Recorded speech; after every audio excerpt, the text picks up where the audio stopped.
Okay, so you've given me a pretty substantial amount of material to go through this time. It looks like some pretty hefty textbook stuff, all about strategic management. Yeah, I tried to pull together some really fundamental pieces that I think will provide a good basis for our deep dive here. Yeah, absolutely. I mean, it's pretty clear just from looking at the table of contents here that we're talking about the core principles of how successful organizations are really built and sustained over time. Yeah. So, what I was thinking is, for this session, our mission is pretty straightforward. We want to unpack these resources, and we want to sort of extract the essential principles, the actionable insights, really give the listener a strong grasp of what strategic management is all about, without necessarily getting them bogged down in endless jargon or overly academic language. Yeah, I think that's a really good approach. I mean, you've provided what's essentially, a foundational look at how successful organizations, are built and maintained. And so I think our task here is to help you navigate that foundation efficiently, highlighting the really crucial elements and showing how they all interrelate to drive, organizational success. Yeah. Okay. So jumping right in here, one of the first things that really jumps out at me from looking at this material is how the sources connect the idea of strategy and the idea of management. And it's pretty clear that strategy often sort of precedes management, right? Strategy kind of sets the course, and then management sort of takes hold in terms of the actions. And speaking of management, there was one definition from George R. Terry that really stood out to me. He defined management as planning, organizing, actuating, and controlling, all performed to determine and accomplish objectives. And interestingly, he emphasizes both people and resources. So it's about people, it's about resources, and it's about this process, this activity of planning, organizing, actuating, and controlling. Yeah. No, that's a critical, base understanding, I think, of what we mean when we talk about management. And what's interesting is that the material you've shared actually offers, quite a few different angles on what management, entails, which I think is helpful because it really shows, the breadth of the concept. It's described as, knowing the best way to do things. It's described as cooperative group direction. It's described as, the creation of effective organizational efforts. It's described as the coordination of all resources. It's even described as a social and technical process for facilitating change. So you can really see how, these different viewpoints all kind of point to this multifaceted nature of guiding an organization towards its objectives. Yeah, absolutely. And building on that, we then move into the realm of what the sources call strategic management, right?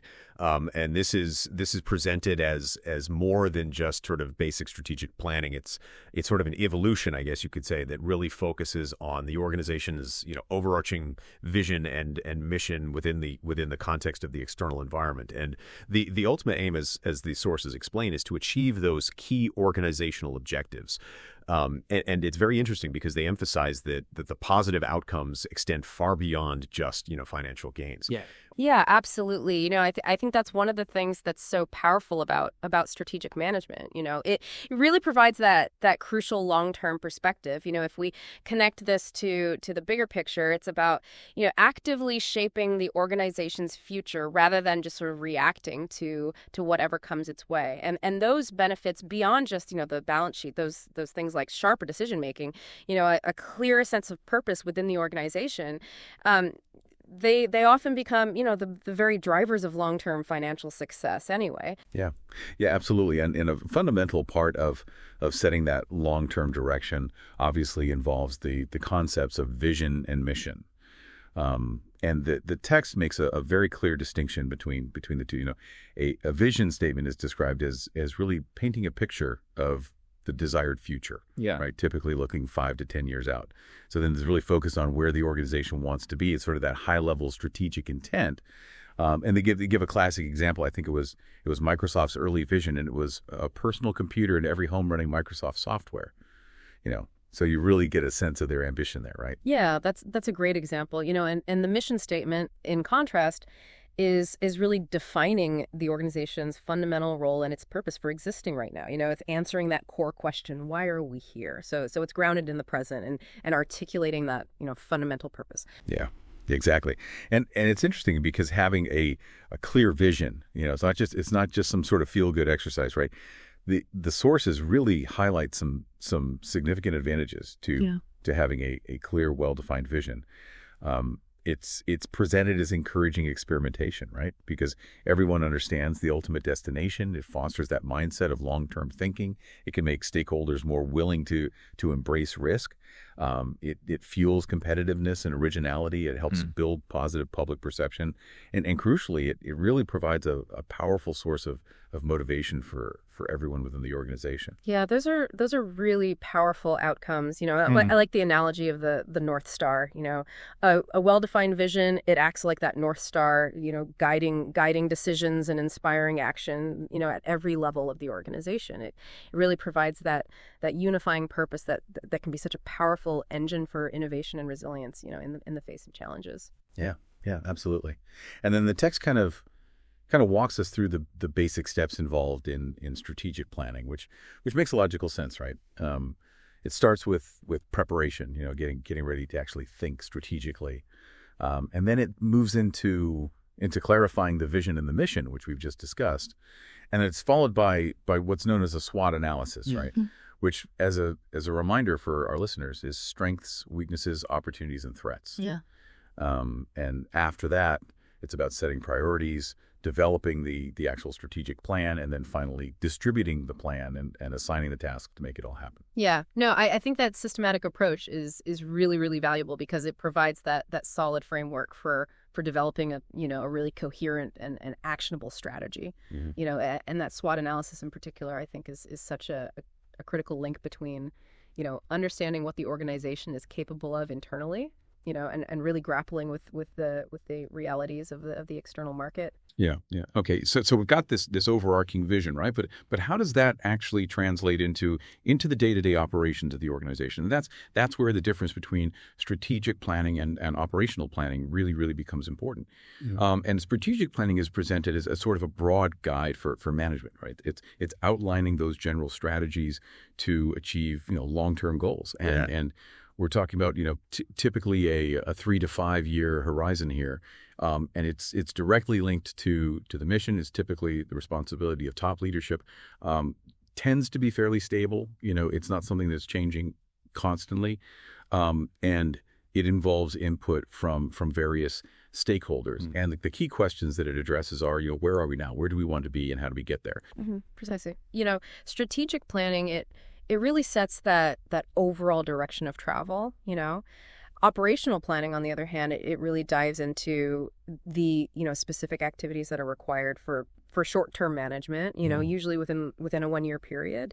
So these operational plans, they're derived from those broader strategic plans. They're much more focused on the execution of daily tasks. Operational staff are obviously heavily involved. They may be updated annually, and these are primarily the responsibility of the chief executive and his or her or their immediate team. And the key question here is how do we measure our progress in achieving those strategic goals? Yeah. Now that's a really helpful distinction. So strategic is sort of the long-term what and why, and operational is the short-term how, right? Exactly. Yeah. Okay. So all this planning obviously naturally leads to decisions, right? Yeah. And the sources really explore this whole area of strategic decision making. And they define it, strategic decision making, as the process that helps businesses select from various options, make informed choices for both the short and the long term. Always keeping in mind the surrounding environment. Yeah. And what's interesting to note here, I think, is the emphasis on informed choices, right? Strategic decisions, they're not just based on, intuition or gut feeling.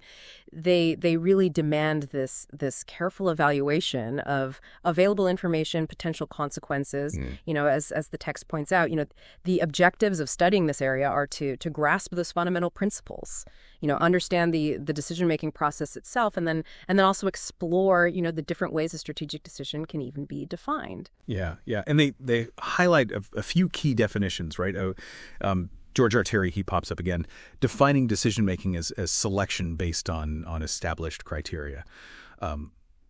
J.L. Massey, he describes it as a chosen path of action from available options. Yeah. And then D.E. McFarlane, he keeps it nice and concise. He just says, decision making is an active choice from multiple alternatives.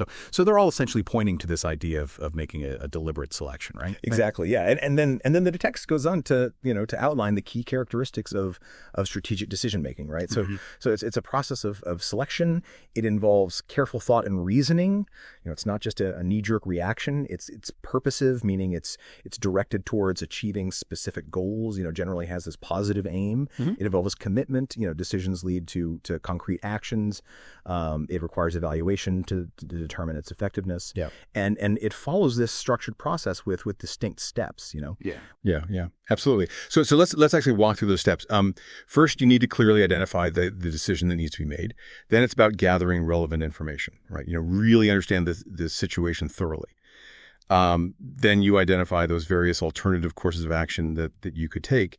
After that comes weighing the evidence, which the text says involves evaluating each alternative for its feasibility, its acceptability within the organization, and its potential for success in actually achieving the desired outcome. Then you actually make a choice, right? You select one of the alternatives. The subsequent step is to take action, which involve creating a detailed implementation plan and getting buy-in from everyone involved. And then finally, crucially, you review the effectiveness of the decision. See if it actually had the intended impact, if it made a difference. Yeah, no, that's a very logical and systematic approach, I think, to breaking down that decision making process. But the text also, I think, astutely points out some of the real world challenges that can complicate decision making. We're talking about things like information overload, right? Having too much data can sometimes be just as detrimental as having too little. There's also the risk of misleading information. The inherent complexity of some problems, and even the cognitive bias of overconfidence. In our own judgment. Yeah, absolutely. And to kind of further clarify the landscape of decision making, the sources really differentiate strategic decisions from administrative decisions and operational decisions. Yeah. So strategic decisions, these are those significant long-term resource allocation choices that impact the entire organization, and they directly influence the mission and vision of the organization. Administrative decisions, they tend to focus on routine support functions. And then operational decisions are really centered on day-to-day efficiency. And the key distinctions really lie in their time horizons, how frequently they occur, and their overall scope of impact. Right. A strategic decision might be, whether to enter a completely new market, whereas an administrative decision might be, something like updating internal HR procedures. And then an operational decision might be, something about optimizing the production schedule for the next quarter. So they really operate at different, levels and have these varying degrees of organizational impact. Yeah. Okay. So once a strategic decision has been made, how do we actually translate that into reality, right? How do we put that plan into action? And that really leads us to the concept of strategy formulation. And the text defines this as this process of defining an organization's mission, objectives, and then selecting from different strategic options. And importantly, it's not a one-off event, right? It requires continuous monitoring of the environment, and it's really an ongoing implementation effort. Yeah, I think that continuous element is so important. I mean, the business environment is in constant flux. So strategy formulation, it really needs to be this adaptive process. Always incorporating new information, responding to emerging challenges. Yeah, absolutely. And the sources kind of break down strategy formulation into several key steps. And it begins with either writing or reaffirming the organization's vision and mission, which we've already discussed. And then comes the crucial stage of setting objectives, right? Clearly defining them, determining if any adjustments are needed, and ensuring that they're measurable. This stage also involves researching, the best ways to achieve those objectives. Looking at insights from local experts, studying what other organizations are doing, identifying potential agents of change, even gathering feedback from the target audience. Notice, the emphasis there on really thorough research, and incorporating diverse perspectives. Effective objectives, they're not created in isolation. They really need to be grounded in comprehensive understanding of both the internal and external landscapes. Yeah, absolutely. So the next steps in strategy formulation involve a detailed examination of the external environment, so looking at the broader industry and competitive landscape, and a thorough analysis of the internal environment, so really understanding the organization's own resources and capabilities. And based on these analyses, the next stage is to identify a range of potential strategic alternatives, and then of course a decision has to be made to select the most appropriate alternative. And then finally, it all comes down to effective implementation, which needs to include robust control mechanisms and regular reviews to make sure that progress is being made and the strategy is actually having the desired effect. Yeah. Mm-hmm. And within that formulation process, the idea of a strategic thrust is introduced, and this is essentially a major high level initiative. It's a primary direction that guides specific actions towards achieving those overarching strategic goals and establishing a sustainable competitive advantage. Think of it as the main engine powering the strategic plan forward. So for example, if a retailer's strategic thrust is to become the leading online provider in their sector, then all their subsequent actions from website development to logistics investments, they would ideally all align with that central thrust. Yeah, makes sense. Now, when we talk about those strategic alternatives, the sources point out that strategies can often be kind of grouped into different categories, different buckets, if you will. And so let's delve into some of those generic competitive strategies. And the first one they talk about is focus strategy. And the fundamental idea here is to really concentrate on serving a very specific niche market segment. So within that narrow segment, a company employing a focus strategy can either aim for a cost advantage, so becoming the low cost provider for that particular niche, or they can aim for differentiation, right? Offering unique value that the customers in that specific niche are willing to pay a premium for. Mm-hmm. And the success of a focus strategy, I think, really hinges on deeply understanding the unique needs and preferences of that specific niche market, often better than broader competitors who are trying to serve a wider range of customers. So by tailoring products and services, marketing efforts very precisely to that segment, a focused company can really cultivate that strong customer loyalty within that defined area. Yeah. Okay, and then another key category is differentiation strategy, and this strategy really centers on offering unique value that customers perceive as distinct and therefore are willing to pay a higher price for. So if a company can successfully differentiate its offering, it often leads to healthier profit margins, right? Mm-hmm. And this uniqueness can stem from various aspects of the business, product features, strong branding, exceptional customer service, really any element that sets it apart in the eyes of the customer. Yeah, differentiation is all about, standing out from the competition, and it really requires that profound understanding of what your target customers truly value, and then the capability to consistently deliver that value in a way that your competitors find difficult to replicate. The ongoing challenge with differentiation is ensuring that the added value that you're providing consistently justifies, that higher price point, for the customer. Yeah. Makes sense. And then the third generic strategy is cost leadership strategy, which as the name implies, is the primary goal here is to become the lowest cost producer in the entire industry. And achieving this can often translate into the ability to sell products or services at a lower price than competitors while still maintaining profitability, especially if the company can achieve high sales volumes. This strategy obviously demands this relentless focus on operational efficiency, cost reduction across all areas of the business. Yeah. And cost leadership, can be a very, very powerful strategy, but it's crucial to understand that it's not simply about, cutting corners indiscriminately. It often necessitates, significant upfront investments, in efficient processes, leveraging economies of scale, meaning that as you produce more, your per unit costs tend to decrease, and really implementing tight control over the supply chain. A potential risk with cost leadership is that, competitors might also find ways to lower their costs, or that an excessive focus on cost reduction could inadvertently lead to a decline in perceived quality, or even a stifling of innovation. Right. Yeah, that makes sense. Okay. So the business world is obviously in constant motion, right? Nothing ever stays the same.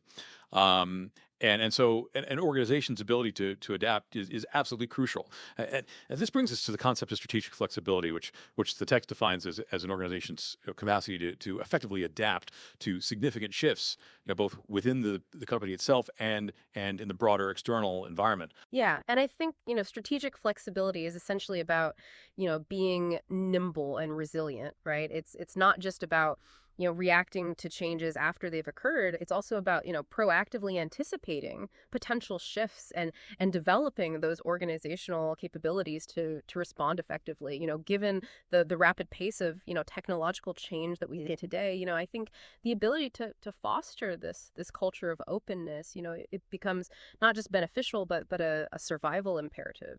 Think about, how companies that were, initially resistant to digital transformation, really struggled to keep pace with more agile competitors. Yeah, absolutely. No, that's a great point. And the sources really highlight three key elements that contribute to the strategic flexibility.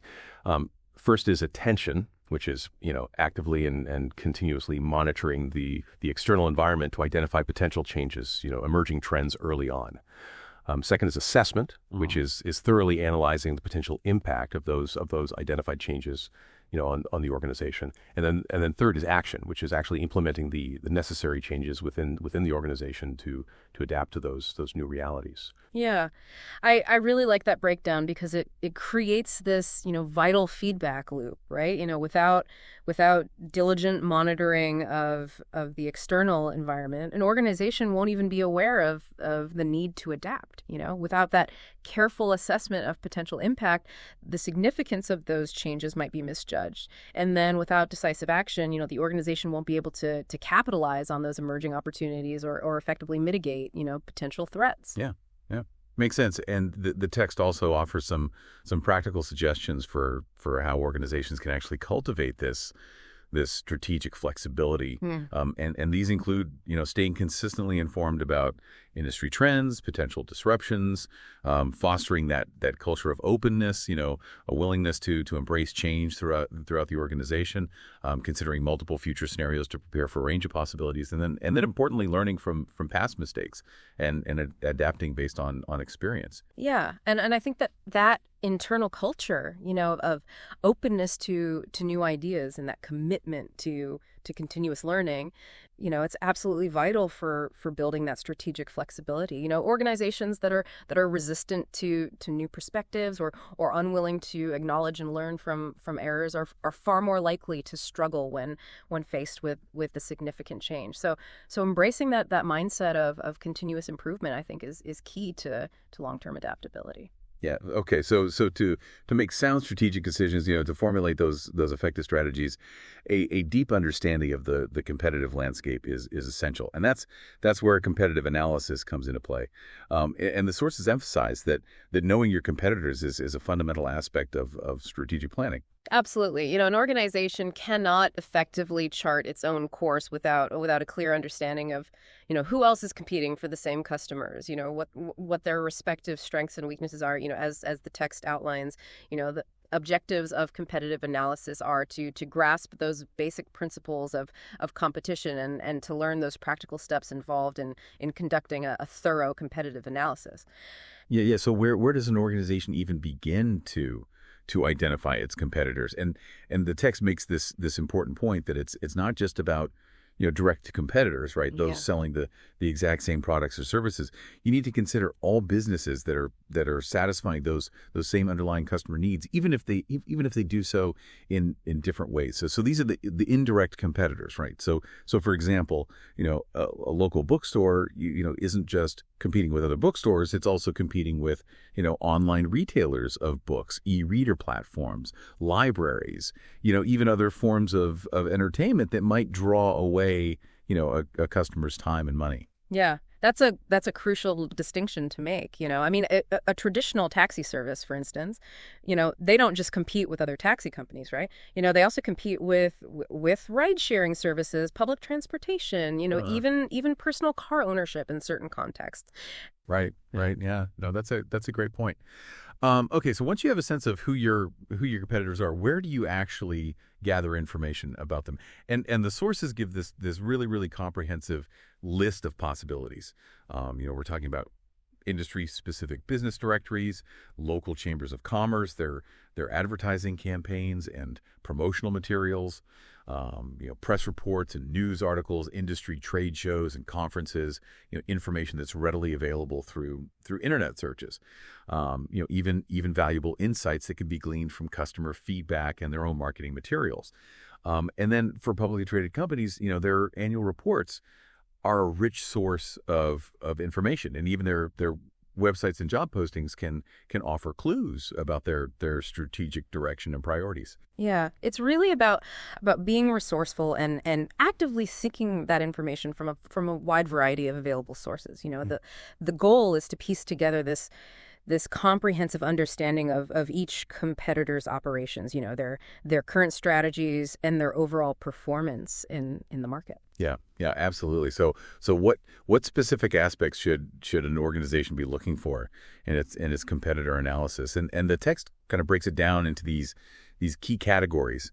We're talking about their products and services, their marketing strategies and how they reach customers, their pricing models, their distribution channels, their overall brand image and reputation, their level of innovation, investment in new technologies, the quality and capabilities of their staff, their utilization of information technology, and even their financial performance, if that information is publicly accessible. Mm-hmm.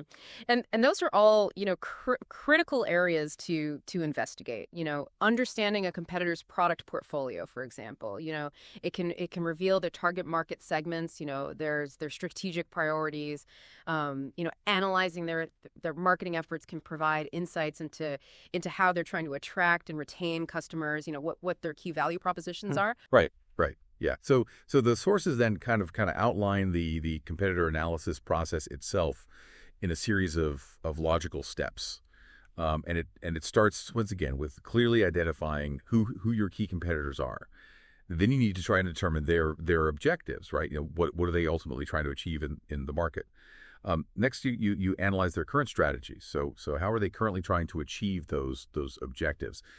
Following this, you conduct a thorough assessment of their strengths and weaknesses, which can provide really valuable insights for your own strategic planning. After that, you try to anticipate their likely reaction patterns. How might they respond to your strategic moves, and then finally, based on all this gathered intelligence, you select which competitors you might want to directly challenge in the market, and which ones you might be better off strategically avoiding. Mm-hmm. And I think this step-by-step process provides a really nice structured framework for gathering and analyzing competitive intelligence effectively. The ultimate goal here isn't just to amass data, it's to actively use that information to inform your own strategic decisions, and ultimately gain a sustainable competitive advantage in the marketplace. And it's worth noting, as the text does, that a SWOT analysis, can be a very, very useful tool for summarizing, your competitors' key strengths and weaknesses in relation to those, broader market opportunities and threats. Yeah. Okay. So while understanding your competitors is obviously vital, getting a deep understanding of your customers is equally, if not more, critical for long-term business success. And the sources dedicate a significant section to customer analysis, really underscoring its fundamental importance for any organization. Yeah. You can have the most innovative product or the most efficient service in the world, but if you don't truly understand your customers, who they are, what their needs are, and what ultimately motivates their purchasing decisions, you are likely to fall short of your potential. And so, according to the text, the key objectives of customer analysis are to grasp those fundamental customer concepts, understand the basics of market segmentation, know how to conduct effective market analysis, and then understand those underlying drivers of customer motivation. Right. So the process of analyzing customers, as it's outlined in the material, it typically begins with clearly identifying your target customers, right? Who exactly are you trying to reach with your products or services? Then it's essential to thoroughly understand their needs, often through conducting surveys, focus groups, or other forms of market research. And then finally, you need to clearly articulate and demonstrate how your products or services effectively address and satisfy those identified customer needs. Yeah.